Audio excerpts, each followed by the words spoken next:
असली बंटवारा। धनीराम शहर के सबसे अमीर आदमी थे। उनके पास करोड़ों की जायदाद थी। रुपया पैसा, बैंक बैलेंस, नौकर चाकर, किसी चीज की कोई कमी नहीं थी। भगवान ने उन्हें बहुत दौलत दी, साथ ही एक भरा पूरा खुशहाल परिवार भी दिया। उनके 6 बेटे थे और 3 बेटियां थीं। सभी बच्चों की शादियां हो चुकी थी। लड़कियां अपने घर परिवार में खुश थी। धनीराम ने बहुत बड़े परिवारों में अपनी बेटियों की शादी की थी। सब खुशहाल जीवन जी रही थी। धनीराम के सभी 4 बड़े बेटे उसकी कंपनियां संभाल रहे थे और 2 छोटे बेटे जिन्हें धनीराम के बिजनेस में कोई लगाव नहीं था। उनमें से एक बहुत मशहूर पायलट था और दूसरा बहुत बड़ा गायक। धनीराम ने कभी अपने बेटों को कुछ अलग करने से रोका नहीं था। उसने हमेशा सबको अपना सहयोग और समर्थन दिया। अब धनीराम की उम्र हो चली थी। उसने वकील को बुलाकर अपनी सभी कंपनियों का बंटवारा कर दिया। अपने 6 बेटों और 3 बेटियों को बराबर हिस्सेदारी दी। हम मनीष जी, सब जायदाद का बराबर बंटवारा हो गया है, पर मैंने अपने हजारों कर्मचारियों को कुछ नहीं दिया। उन्होंने इतने सालों तक पीढ़ी दर पीढ़ी हमारे परिवार के लिए इतना बड़ा एम्पायर खड़ा करने में हमारी मदद की है। मेरा फर्ज है कि मैं उन्हें भी कुछ दूं, तभी तो सही बंटवारा हो पाएगा। धनीराम ने अपने वकील से कहा, धनीराम जी, आपके हजारों कर्मचारी हैं। सबको दिवाली और नए साल पर बोनस तो मिलता ही है। यह क्या कम है? एडवोकेट मनीष बोला, अच्छा, एक काम कीजिए, मेरी सभी फैक्ट्री और फार्म हाउस के कर्मचारियों को रविवार को हमारे पनवेल वाले फार्म हाउस पर एक पार्टी का न्योता दीजिए। और हाँ, साथ में सबसे कहिएगा कि सबको फार्म हाउस की पानी की टंकी को भरने के लिए किसी भी बर्तन में पानी लाना है। और साथ ही उनको कंपनी के 50 साल पूरे होने की खुशी में तोहफा भी दिया जाएगा। धनीराम ने कहा, तोहफा तो ठीक है, पर ये क्या बात है? टंकी खाली है तो आप टैंकर मंगवा कर भर लीजिए ना। एडवोकेट मनीष बोला, नहीं, टैंक तो उन सबके द्वारा लाए पानी से ही भरेगा। आप बस ये न्योता छपवा कर मेल करवा दीजिए। धनीराम ने दृढ़तापूर्वक कहा। सभी कर्मचारियों को न्योता पहुंच गया। सब पार्टी और तोहफे की बात सुन बहुत खुश हुए, पर पानी लाने की बात पर सब हैरान थे। जितने मुंह उतनी बातें हो रही थी सबके बीच। बड़े साहब भी अजीब हैं, इतने अमीर हैं और अपनी टंकी भरने के लिए हमसे पानी मंगवा रहे हैं। धनीराम के एक कारखाने के गार्ड ने दूसरे गार्ड से कहा, तुम्हारे बड़े बॉस का दिमाग खराब हो गया है क्या? पानी क्यों मंगवा रहे हैं?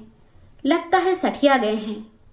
धनीराम के ऑफिस में काम करने वाले एक कर्मचारी की पत्नी ने अपनी राय रखते हुए कहा, बेटा, बड़े साहब ने आज तक हमें बहुत कुछ दिया है।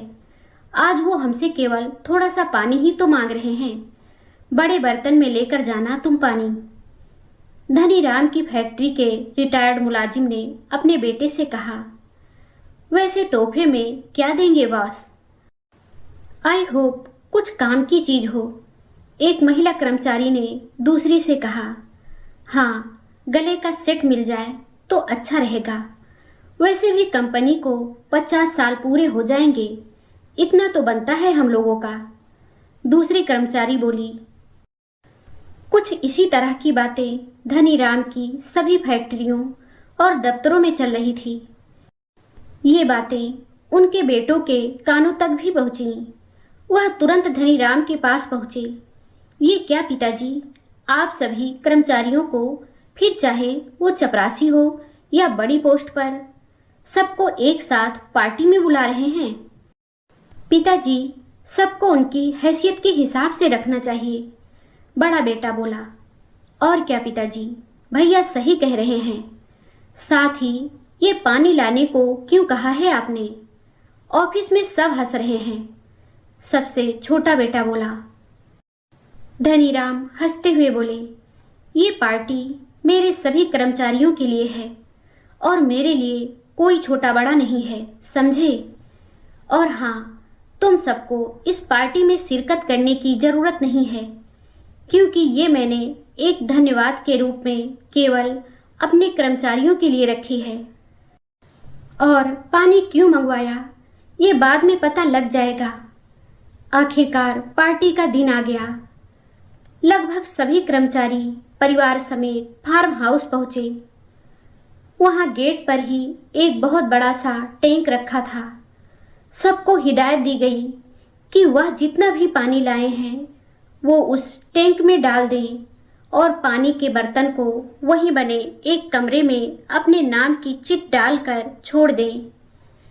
बहुत से कर्मचारी छोटे से कप में पानी लाए थे, कुछ गिलास में पानी लाए थे। कुछ कर्मचारी 20 लीटर का बिस्लरी का कैन उठाकर लाए थे। कुछ गरीब मजदूर बड़े बर्तनों में भरकर पानी लाए थे। अर्थात सब अपने मन की क्षमता के अनुसार पानी लाए थे। जिसके मन ने उसे जैसी राह दिखाई, उन्होंने वैसे बर्तन में पानी देना उचित समझा। अंदर पार्टी का बहुत बढ़िया इंतजाम था। लगभग सबके आने के बाद धनीराम वहाँ आए और माइक पकड़कर बोले, प्यारे साथियों, आज धनीराम एंड सन्स को 50 साल पूरे हो गए हैं।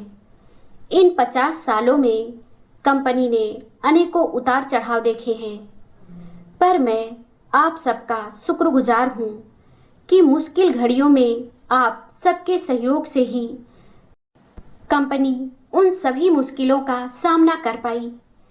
इसलिए मैंने निर्णय किया है कि आज के इस पावन अवसर पर मैं अपनी तरह से आपका शुक्रिया अदा करूं। आप सब पार्टी और खाने का आनंद उठाइए और जाते समय उस कमरे से अपने नाम का तोहफा जरूर लेते जाएं। बहुत बहुत आभार आप सबका। धनीराम के लिए खूब तालियां गूंज उठी। सबने जमकर पार्टी का आनंद लिया। छोटे कर्मचारियों ने कभी इतनी बड़ी पार्टी नहीं देखी थी। वह सब मन ही मन धनीराम को दुआएं दे रहे थे। नाच गाना हल्ला गुल्ला के बाद सबने जमकर खाने का भी आनंद उठाया। रात होने लगी थी, सब थक गए थे। अब सब बारी बारी अपने घरों की तरफ प्रस्थान कर रहे थे। जाने से पहले सबको बारी बारी उसे कमरे में भेजा जा रहा था जहां से उन्हें वो तोहफा उठाना था। सब देखकर हैरान थे कि उनके द्वारा लाए गए बर्तनों को खूबसूरत पेपर से सजा रखा है। उसमें कुछ भरा हुआ था जो उन्हें दिख नहीं रहा था। जो कर्मचारी तोहफा दे रहे थे वे यही कह रहे थे सबसे कि इस तोहफे को घर जाकर खोलें। कुछ लोग आपस में बातें करने लगे।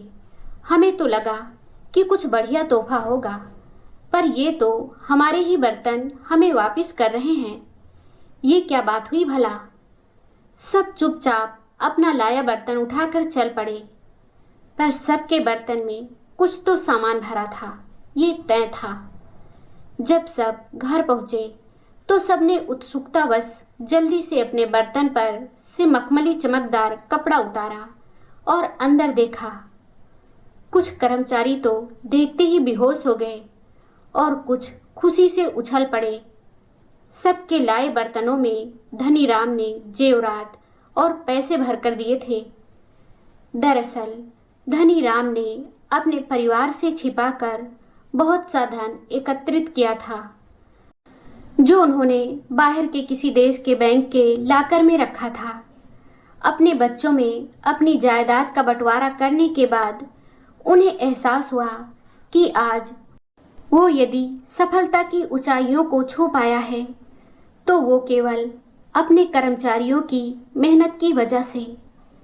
इसलिए जायदाद का सही और असल बंटवारा तो तभी होगा जब उसमें से कर्मचारियों को भी उनका हिस्सा मिलेगा। पर ये काम वो अपने बच्चों से बचा कर करना चाहता था।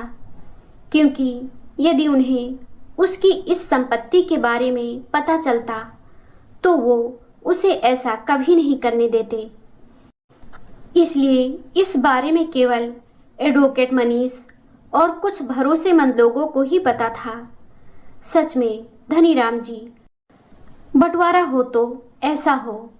एडवोकेट मनीष बोला, अब मैं सुकून से रिटायर होकर तीर्थ धाम को जा सकता हूँ। धनीराम बोले, एक बात मन में खटक रही है धनीराम जी, आपने कर्मचारियों में दौलत का बंटवारा तो किया, पर सबको बराबर नहीं मिला। जिसका बर्तन छोटा था उसे कम मिला और जिसका बर्तन बड़ा था उसे ज़्यादा मिला। क्या ये न्याय है? एडवोकेट मनीष ने पूछा। मनीष जी, ये ही उत्तम न्याय है। देखिए, यदि मैं सबको अपने आप से बराबर बांटता तो बड़े पदों पर आसीन कर्मचारी कहते कि छोटे पद वालों को उनके जितना क्यों मिला। शायद ये बात कहीं न कहीं झगड़े का विषय बन जाता।